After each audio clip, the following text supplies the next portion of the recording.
Well, our next speaker is a man that I'm really happy to have with us this morning on the topic of ANGSA and AFN, but also just to hear a little bit of his background. I've heard it, but there's always something new that I learn about Nelson and Angapak every time I sit and talk with him. Nelson is a retired vice president of AFN, former CEO of the Chalista Corporation, and he has done many things in his life. Probably the most consequential, being a grandfather these days. And Nelson, I'll let you introduce yourself, and then I'll ask each of you to introduce yourselves, not by who you work for, but where you come from. Okay, Nelson, a little bit better. Thank you very much. You bet. Good morning. I won't take a whole lot of your time about myself because there ain't a whole lot about me, to be honest.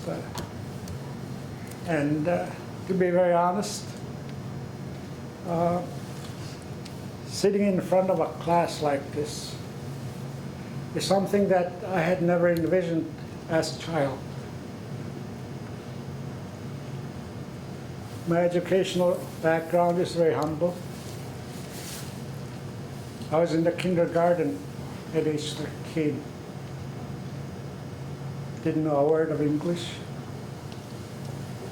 And at that point, I prided myself in thinking I knew English because the total number of words that I knew in English were 2 words.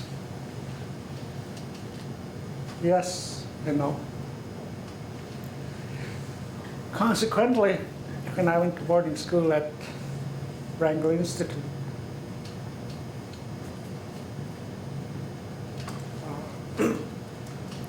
because I didn't speak English, I recall when I was in the kindergarten at age 13, the teacher calling my name, and when they called your name, you were expected to stand, and I did. Sitting next to me, where Professor Rosa is sitting, was a young man from Angapak who could speak English and Yupik. So I asked him, without thinking, can you tell me what the teacher is saying? And can you tell him what my response is? The teacher got real upset, had me stand in front of the class, got a 12-inch ruler with a brass edge,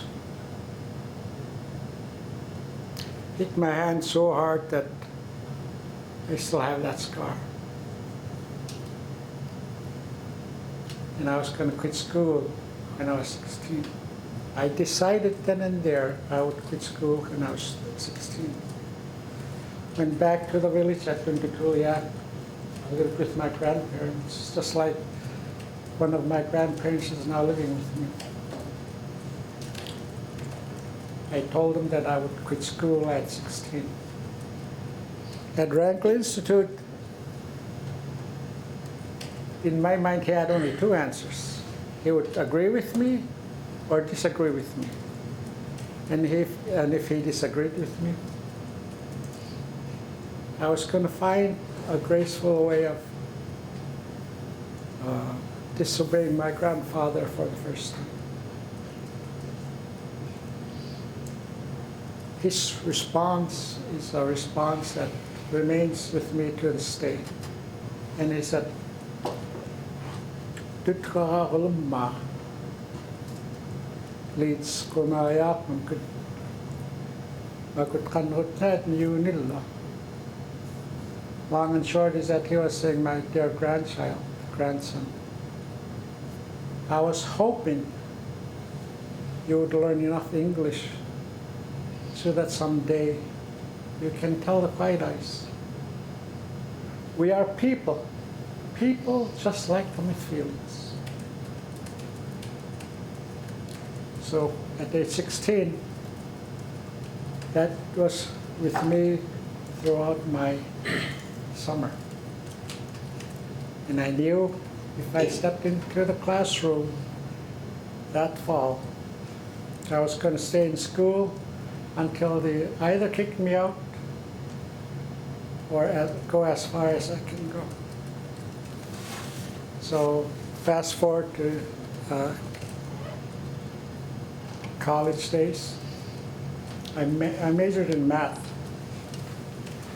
Not because I was brilliant in math, but because you don't have to understand English to understand logic. Regardless of what language you speak, 1 and 1 is always 2, minus 1 is 1, minus 1 is 0. How simple can you get?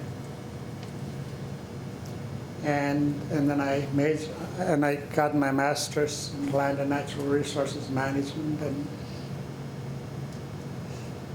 and so I spent the last 35 years of my life doing a little bit here and there within the Native community. So that's a little bit about myself. That's a great story.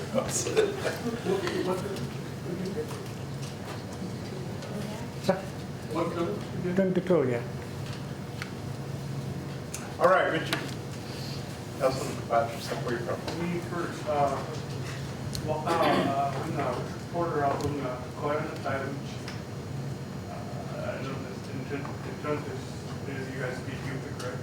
I probably butchered the heck out of it. I used to work in the region from the Environmental Protection Agency, which is Tutulia in the whole western region.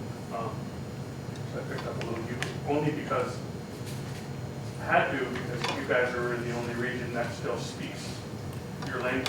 So I had to learn a little bit. My mother's from up north, my father's down south of Lincoln. That's why I look like an overgrown Mexican. My Clinton name is Jeep, which is a storm petrel that tells the people of the community when a storm is coming. My Eskimo name sounds a little funnier, especially to the people that only words they speak is English, and that's good luck.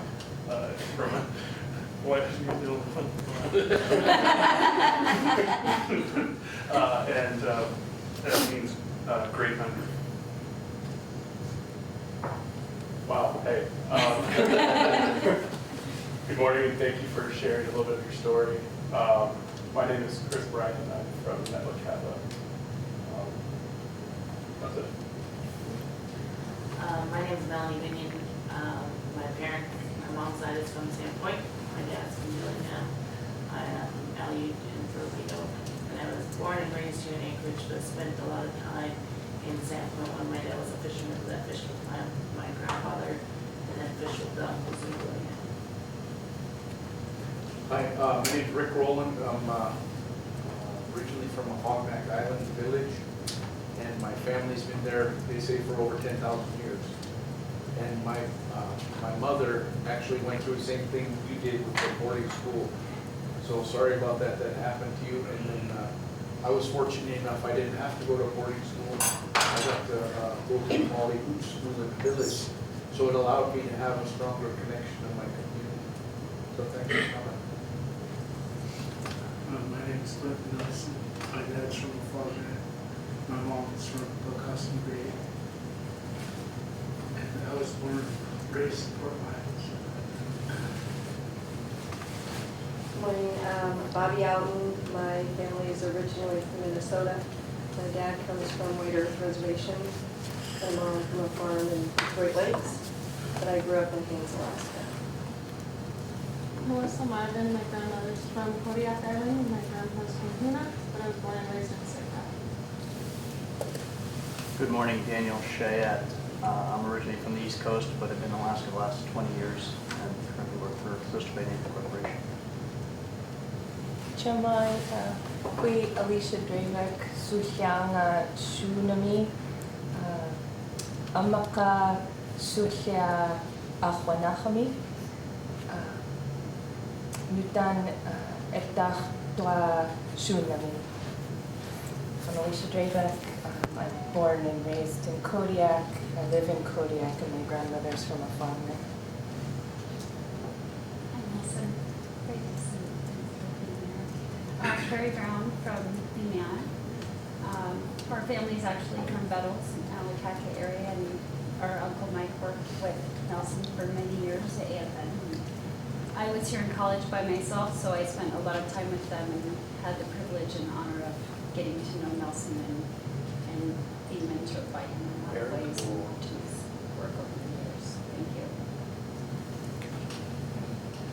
Hi Nelson, I'm Ella Fuge, I'm music from college. My late grandparents are elementary school. Thanks for being here. Yeah. Hi, I'm Queen Mercolia. My parents are Linda and Reggie Jewel. Linda's from East. Her parents were Alexander and Cecilia. Good morning, my name is Desiree Jackson. My family is from Co-op in Ketchikan, and thank you for being here. Good morning, I'm Tony Kamakai. My mom is from Sutlick in the Prince Sound and my dad is from Mel. Good morning, I'm Andrea Kroll. I came back from Kotzebue and my family's from Kotzebue. Hi, I'm Kaya Irwin-Smith. I'm Carrie's sister, my niece as well. Born and raised in Indiana, and I work for Siri. Hi, I'm Amanda Riley and I'm from North Carolina. Hello, Sean Stark. My mom is originally born and raised in Agapan. I was born in Anchorage and then lived out in Alicia Shane, graduated high school out there. Currently working for the corporation. Hi, I'm Darla Graham. I was born in Homer. I grew up in Anchor Point, but my grandmother moved there from the Catholic area. And I've been to Tuntutulia because I worked for Coastal Villages Region Fund for 7 years. So I spent a bit of time out in that region. Good morning. I'm Matthew Berlin. I'm originally from California. My mother is from Seattle, Washington, and my father is from Angapak, Russia. Good morning, I'm Tara Fisher. My family's from the Kotzebue area. I grew up in King Salmon and moved to Anchorage. I'm 12 years old, so I'm mostly from Anchorage at this point. Hi, I'm Brianna Cannon. My dad's mom's side's from Shishmaref, and I was born and raised in New Mexico. Good morning, my name's Ariel Berg. My father is from Ohio, and my mother was born in Alaska, and I grew up in Bird Creek. Thank you all. Very good job. That's traditionally, in my experience, how we introduce ourselves as Alaska Native people. But you've never seen that done, and I'm sure if you work with any of us, you have. But it's good practice. So with that, Nelson?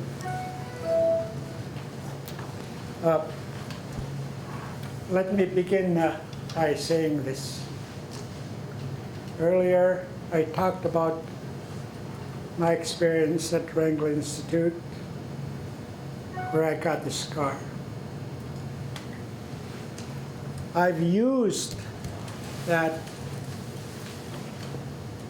as a means of encouraging myself, as a means of building a foundation in my life with this in mind. It has always been my hope and aspiration that my children and my grandchildren and my great-grandchildren and so on will never experience the experience that many of us had when we attended boarding school.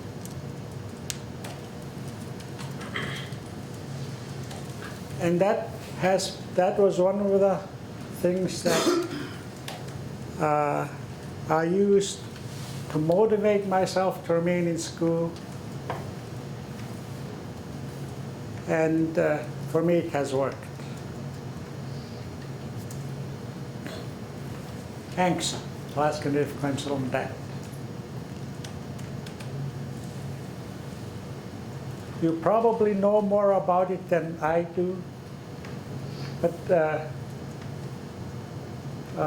one of the things that I want to talk about briefly is what were the major events leading to the passage of ANCSA.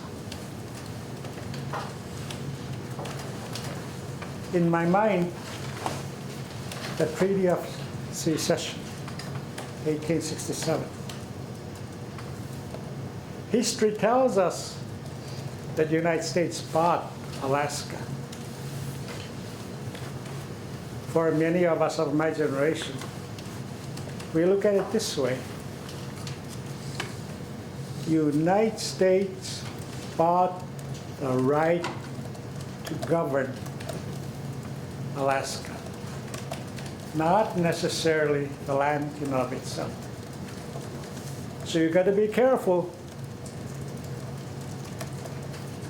about that, because when you're in a history class, the question is, what is a Treaty of Secession?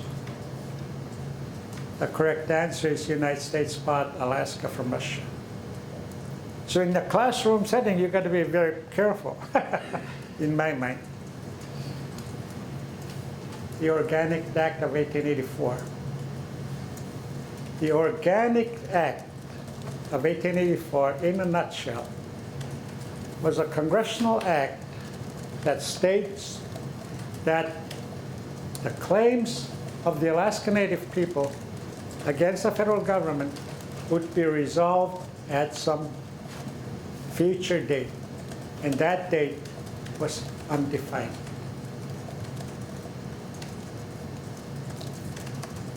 The Statehood Act was perhaps one of the biggest acts in our lives that has impacted not only the Native people, but the whole state of Alaska. And why the Statehood Act?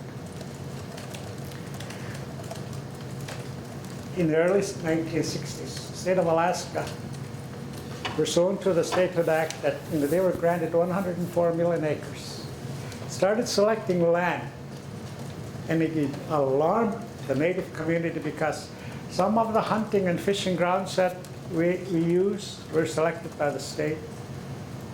Even some of the land within the whole communities was selected by the state. And so there were a number of factors that led to the passage of the act, and I look at those as the major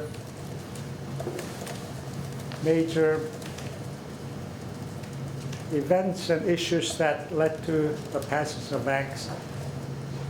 And having said that, what was the role of AFN, Alaska Federation of Natives? If you have not already done so, Professor Razo, one of the people you should consider inviting is Emil Nari. He was the very first president of AFN, the very first chairman of the board.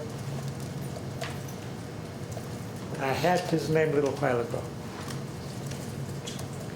He was one of the key players leading to the passage of the act.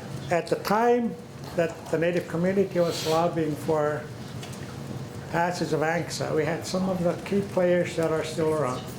Willie Hensley, Emil Nadi. Some of them have passed on, many of them. Harvey Samuelson from Bristol Bay, Julia Pixon from up north, Arctic Slope, Maury Thompson, Zach Jensen, a few others.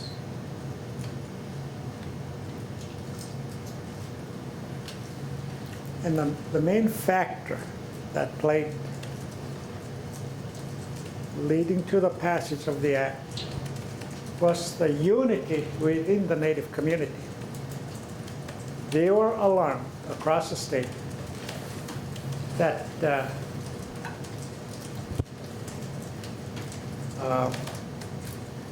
our lands that we used were going to be selected by the state of Alaska. And what are some of the things that they offended at that point? Mini land freeze. What is mini land freeze? The leadership of the Native community convinced Secretary of Interior, Stu Udall, that before there is any kind of development within the state of Alaska, the federal government and the state government had to determine that particular tract of land was not claimed by the Native community in one form or another. While the mini-freeze was in place, development was occurring on lands in Alaska. And so what did the leadership of the Native community do at that time? Through AFN, they convinced Secretary Udall, Stu Udall, to issue perhaps one of the greatest events that led to the passage of the act, and that was maxi-freeze. In other words, until such time that the claims of the Alaska Native community against the state government and the federal government were resolved, there could not be development of any lands in the state of Alaska. In the meantime, Prudhoe was discovered, the largest oil field in the nation at the time. And what did the oil companies need to get that to the market? They needed a way to get that oil to the market.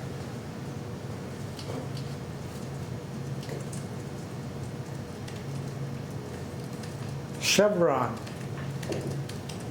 was the first company that stepped forward supporting the passage of the act.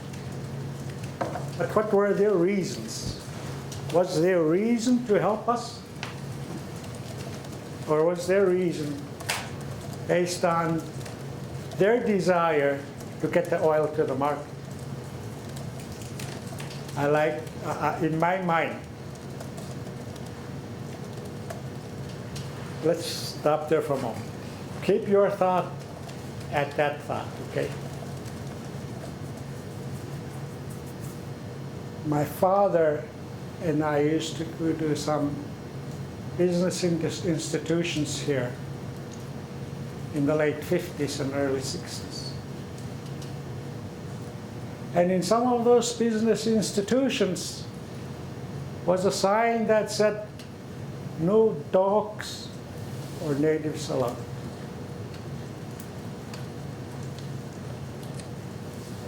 Let that sink for a moment. So when Chevron stepped forward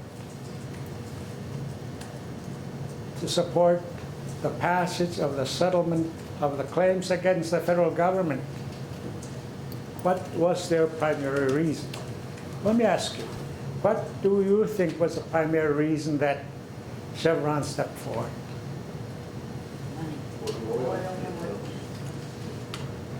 To market that product. You're absolutely right. The biggest, in order to get our legislation through Congress, the Native community needed someone within the Nixon administration to support our bill.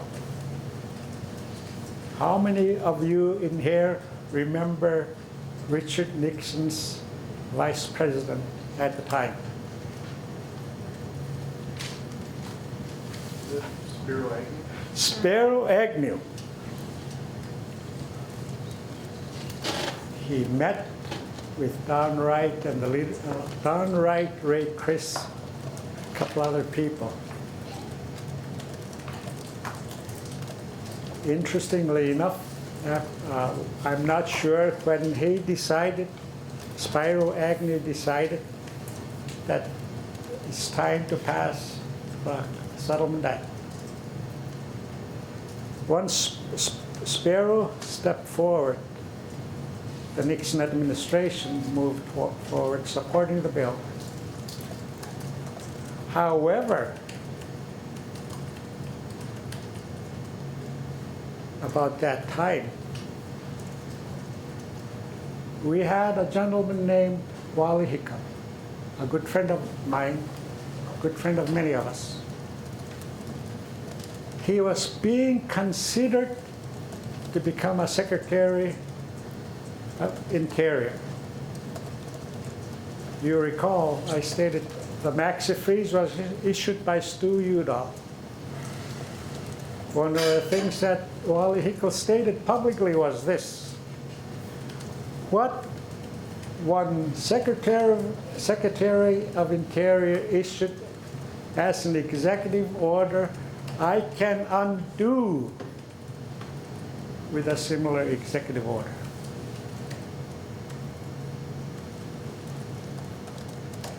And in order for him to be considered for the Secretary of Interior, he had to have the support of U.S. Senate, what is now U.S. Senate Committee on Energy and Natural Resources. But I forgot the name of that committee at the time, but it was chaired by Scoop Jackson, and Scoop Jackson was a friend of the Native community. Senator from Washington State. I think his real name was Henry, but we knew him as Scoop. And Scoop withheld the vote on confirmation of Wally Hickle as the next Secretary of Interior until he decided that he wouldn't carry out his statement by issuing an executive order that would have undone the land freeze. So, in a nutshell, those some of the things that the AFN did. And so those politics were incredibly important. The land freeze stopped everything. It stopped the oil companies. It stopped the state of Alaska. It put the Alaska Federation of Natives in the driver's seat in negotiations for a settlement. And the threat that the land freeze would be lifted would have completely undone any power position that Alaska Natives had to see that settlement to the end.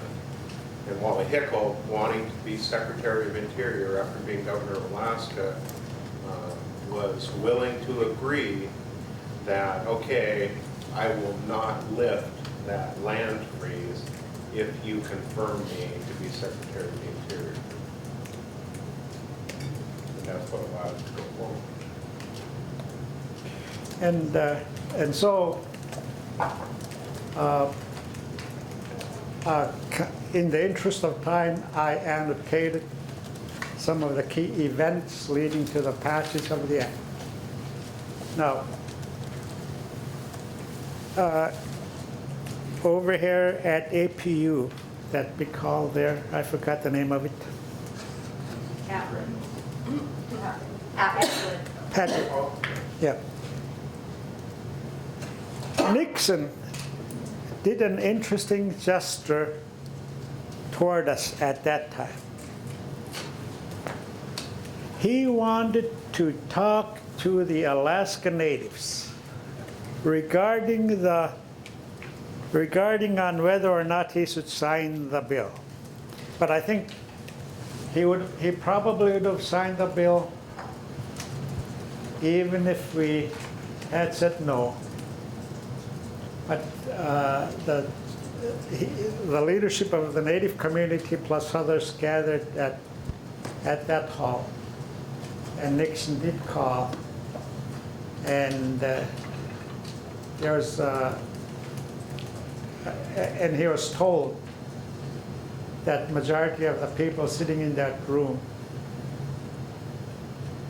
asked him to sign the bill.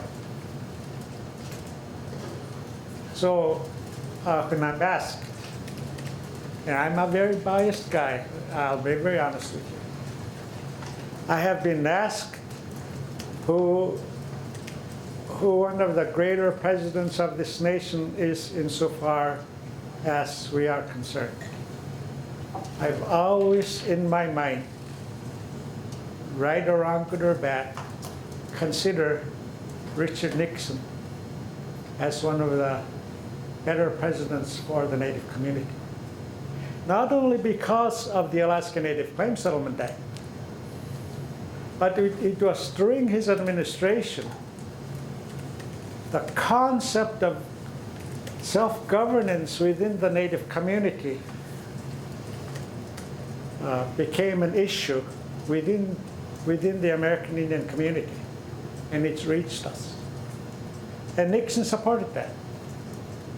So all these things that I'm talking about, there were a whole lot more to it than what I'm saying, because when you're dealing in the politics of the time, dealing with the passage of the act, there's a whole lot more that took place.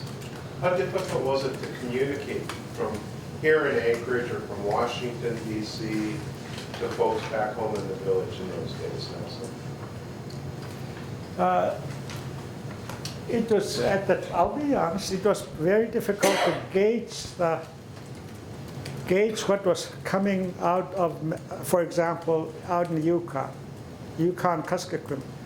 You have 56 villages out there, and our key players did everything they can to communicate with us.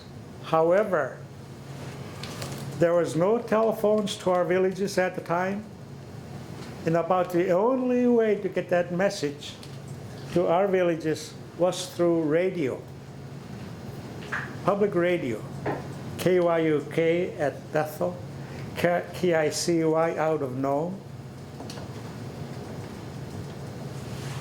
And yet, there was a feeling of unanimity that we need to get this for our benefit, the Alaska Native Claims Settlement Act.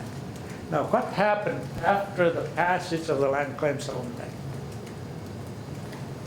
AFN convinced the Secretary of Interior, Rogers Morton, to come to Alaska to get input from the Native community on the rules and regulations that would be used during the land selection process. But before that, we also had to tell him what we think should be involved in the enrollment process. And regulations, or some of the things we discussed at the time included, where was the Native person born? If an Alaska Native is living in Anchorage or in June or in Fairbanks, one of the things we wanted was a maximum flexibility within the Native community insofar as enrollment was concerned. So there are some folks that came from the Bethel area, Yukon Kuskokwim, that are enrolled in SERI. some folks from Elam, that everywhere enrolled in CRA. By the same token, insofar as enrollment within Jalista Corporation is concerned, there are some folks from other parts of the state that enroll to our region. And so not only did we play a role in the passage of the act, we had some influence on the enrollment process. And once the enrollment process was concerned, we had a role in the rules and regulations that govern land selection. I think that's just an incredibly powerful tool that you realize AFN does for Alaska Native people. To go to Washington, D.C., to bring the Secretary of the Interior to Alaska so that they can consult directly with the Alaska Native people on how the rules should be developed. And that happens to this very day. Yesterday at lunch, I talked to Julie Kitka about her trip to D.C., who told me that the President has agreed to send 4 cabinet-level officials to Alaska in the next 6 months to deal with various issues that we talked about. So the Secretary of the Interior, the Attorney General, and that's the power that these folks developed back then that exists to this day. Sorry to interrupt. No. Did we do that on purpose? I'll be very honest, at least on my part. Some of it was through strategy that was developed within the Native community. Some of it was by pure chance. Some of it was a combination of chance and opportunities that presented itself. For example, one of the things I spent good 25 years of my life is finding ways and means of amending Section 18 of the Alaska Native Claims Settlement Act. Section 18 of the Alaska Native Claims Settlement Act basically did this. Insofar as Native allotments within the state of Alaska is concerned, and insofar as Alaska Natives are concerned, Section 18 terminated the Native Allotment Act as it applied to us. However, there were a number of Alaska Natives who were not able to accomplish that, apply for Native allotments, not out of choice at times. So the very first time I was ever kicked out of a meeting with Senator Stevens happened about 1976. After the deadline for the land selection process was December 18, 1975. And so what happened was that a number of us veterans asked for a meeting with Senator Stevens, and he agreed to meet with us. So we stepped into his office at the old federal building downtown. He's telling us how proud he was that we are veterans just like him. So he says, how can we help? How can I help you? I was, for reasons of their own, those other veterans selected me as their spokesman. So they said, go ahead, Nelson, tell him. I said, Senator Stevens, many of our Alaska Native people have one of the highest percentage of our members serving in the U.S. Armed Forces. And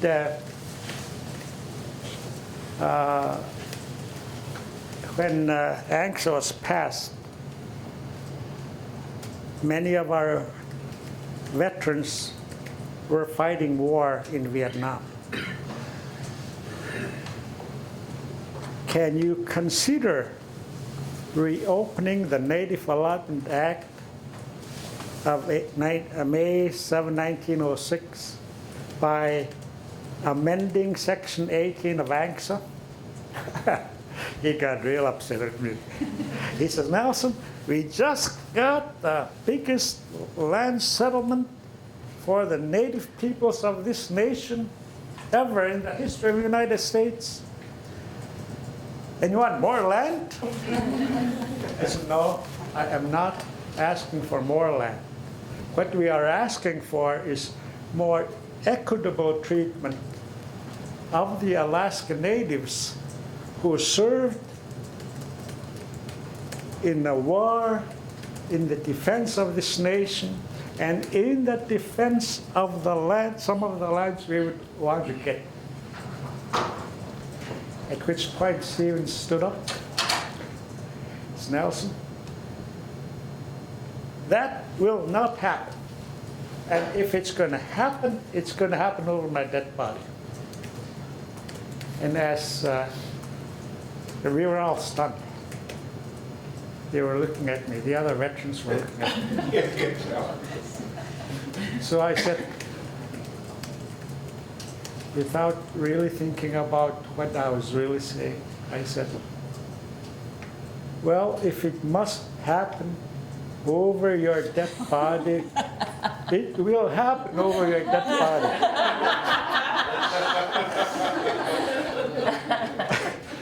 He got up as quickly as he can started screaming. Nelson, if you don't get the hell out of my office on your own now, I'll throw you out. Let's stop there for a moment. Little did I realize that when he did that, I had arrived, and that he considered me someone that he's going to be seeing from time to time. Fast forward to October of 1998, about 10 days prior to the passage, prior to the AFN convention. Stevens called us, me and Julie Kitka, and he says, guys, I put the U.S. Senate on recess for 11 minutes. And I need you to tell me which 2 years we had the greatest number of Alaska Natives serving in U.S. Armed Forces in active duty during the Vietnam War. Julie's response was, Senator Stevens, you're in absolute luck. I have my Vietnam War expert sitting in the room. And Stevens says, who is that? Our very own Nelson. Stevens' response was, Nelson? So he said, Nelson, what 2 years? So I said, Tet Offensive took place in 1968. President of the United States of America called for more involvement of American forces. And because the Alaska Natives and the American Indians have the highest percentage of our membership serving in U.S. Armed Forces, at that time he interrupted me and said, Nelson, I am not looking for history lesson. I said, I'm not giving you a history lesson. I'm giving you bullet points. And long and short is that he asked for 2 years.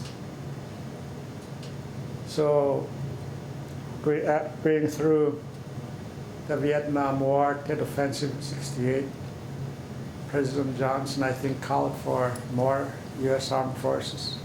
So I told them 1969 to 1971. And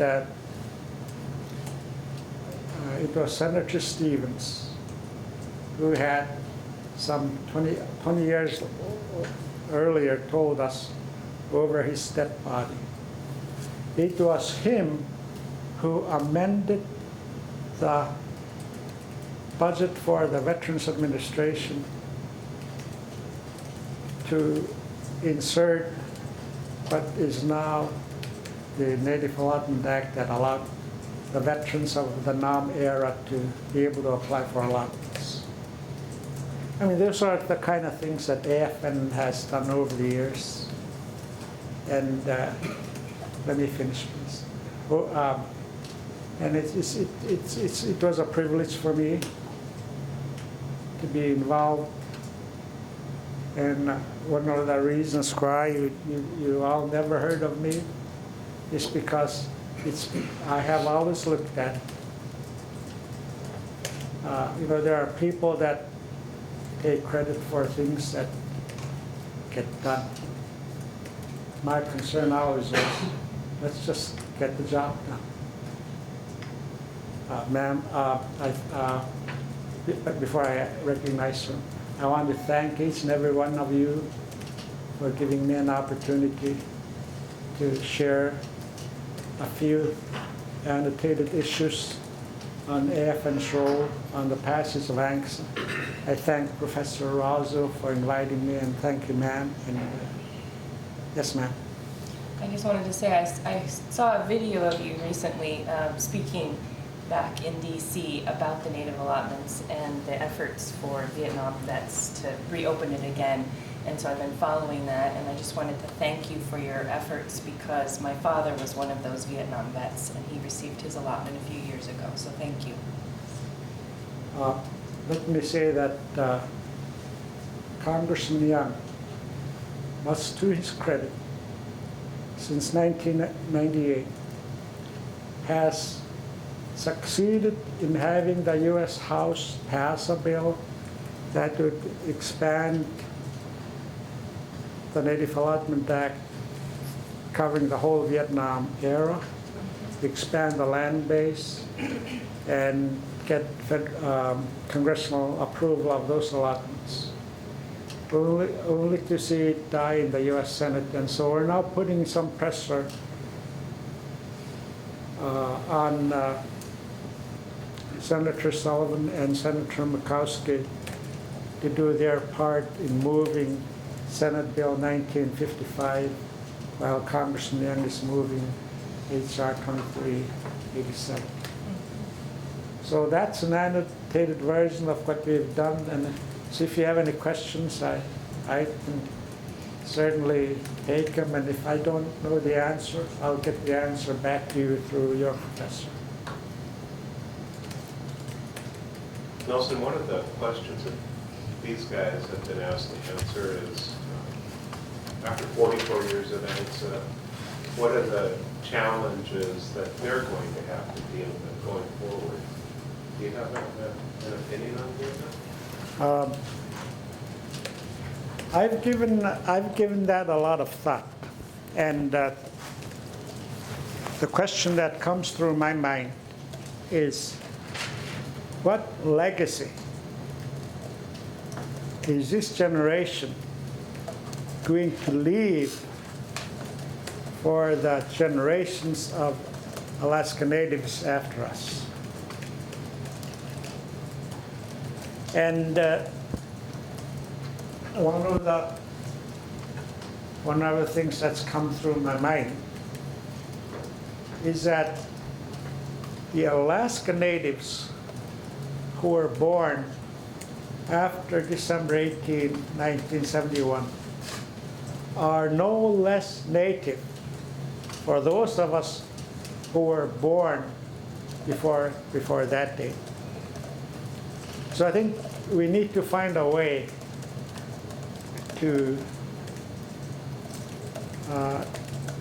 open the enrollment process, however it's done, for these generations that are born after us. And in order to accomplish that, we need someone and some people from the Native community to step forward. Because, you know, our days being involved with what we're doing now are numbered. You know, we'll soon be gone. So what kind of legacy do we have, are we going to have for our younger Native people? And it's a challenge that many of us, many of you younger folks in here, need to step forward, dedicate part of your life in trying to achieve that. Each in a manner that you feel will fulfill the fact that ANGSA was for Native people. Let's make sure that it continues to be for Native people. My thoughts. Well, Nelson, thank you very much. We sure appreciate